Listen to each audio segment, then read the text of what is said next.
Hello बच्चों, the question says if A is not equals to B, B is not equals to C, then the value of x satisfying the equation 0 x minus A x minus B x plus A 0 x minus C x plus B x plus C 0 equals to 0 is. Four options A, B, C, D are given. We have to choose the correct one. यहाँ पे x की वो value पूछी गई है जिससे ये given determinant आपका जीरो हो जाए. तो for solving this question we are using की कंसेप्ट. तो यहाँ पे आपका रिक्वायर्ड की कंसेप्ट होगा एक्सपेंडिंग अलोंग रो वन. यहाँ पर इस गिवन डिटर्मिनेंट को हम रो वन के अलोंग एक्सपेंड करेंगे. तो यहाँ पे आपके पास डिटर्मिनेंट है 0x plus A and next यहाँ पर गिवन है आपके पास x plus b. Then next one is x minus a. So this is x minus a 0 x plus c. And next हमें गिवन है x minus b x minus c and 0. This determinant equals to 0.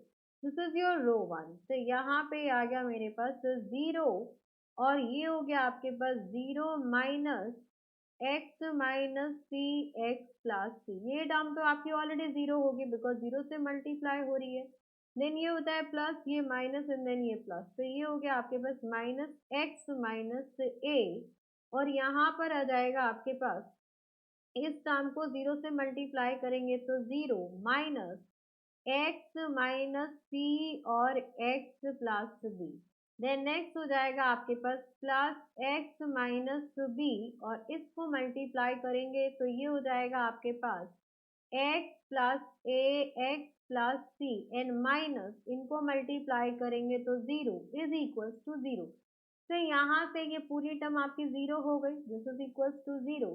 तो यहाँ पे minus ये तो ये हो जाएगा plus x minus a x plus b x minus c plus x minus b x plus a x plus c and this is equals to 0. ये मुझे 0 के बराबर गिवन है. अब यहाँ से देखिए हम यहाँ पर वैल्यूज को सब्स्टिट्यूट करेंगे. तो यहाँ पर आएगा आपके पास put x equals to A B C and 0. तो जैसे ही हमने यहाँ पर x इक्वल्स टू ए रखा तो ये हो जाएगा आपके पास LHS को देखते हैं. तो ये हो गया x इक्वल्स टू ए रखा तो ये टर्म हो गई आपकी 0.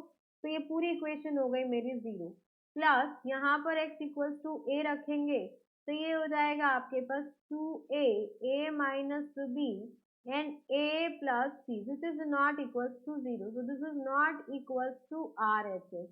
देन x की वैल्यू b रखेंगे तो यहाँ पे आएगा आपके पास put x equals to b. जैसे ही आपने x की वैल्यू b रखी तो ये हो गया आपके पास x minus b then 2b and then यहाँ पर हो जाएगा आपके पास b माइनस सी. यहाँ पर x की वैल्यू क्या रखी है हमने x की वैल्यू b रखी है. तो यहाँ पर आ जाएगा आपके पास b minus A because x minus A है एंड ये हो जाएगा आपके पास b minus C and plus ये पूरी टर्म देखिए x की वैल्यू b रखी तो आपकी बार ये 0 हो जाएगा. ये हो गया आपके पास प्लस 0. बस this is not equals to 0 not equals to RHS. In the same way, put x equals to c. तो जैसे ही आप x equals to c रखेंगे तो ये वाली टर्म आपकी 0 हो गई. तो ये हो गया आपके पास 0 प्लस यहाँ पे आ गया x माइनस बी. तो ये हो गया आपके पास c minus B and c plus a because x मेरा क्या है c है और यहाँ से आ गया आपके पास 2c which is not equals to 0 not equals to RHS. Now next case में पुट x इक्वल्स टू 0. आप x की वैल्यू 0 पुट कीजिए. तो x की वैल्यू 0 पुट करेंगे तो यहाँ पे आ गया माइनस ए बी और माइनस सी.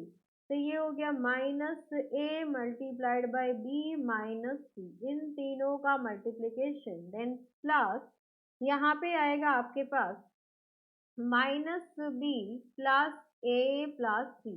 तो यहाँ से आ गया plus A B C minus A B C which is equals to 0 which is equals to RHS. तो यहाँ से आपके पास आ गया for x equals to 0 LHS equals to RHS। तो हमसे यही पूछा गया था कि x के किस वैल्यू के लिए गिवन डिटर्मिनेंट 0 होगा। So for x equals to 0। So this is our final answer. Hope you understood very well. Thank you so much. Best of luck.